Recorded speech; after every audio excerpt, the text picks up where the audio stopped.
రాష్ట్రంలో ఉన్న దివ్యాంగులందరూ కూడా ఈ విషయాన్ని గమనించండి. పెన్షన్లు వెరిఫికేషన్ జనవరి 23 నుంచి జరుగుతుంది. అనేక మంది సుమారు 3 లక్షల మంది వెరిఫికేషన్లు జరిగినట్లుగా రిపోర్ట్స్ ఉన్నాయి. అయితే ప్రతి వారానికి ప్రతి నెల కూడా ప్రతి జిల్లాలో 6,000 మందికి వెరిఫికేషన్ జరుగుతుంది.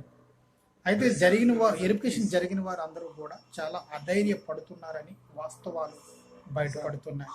మా పెన్షన్ పోతుందా ఉంటుందా అనే ఆలోచన కూడా మాకు రావటం లేదని చాలామంది నిరుత్సాహంతో బాధపడుతున్నారు. నిజమైన దివ్యాంగులు ఎవరు కూడా భయపడకూడదు.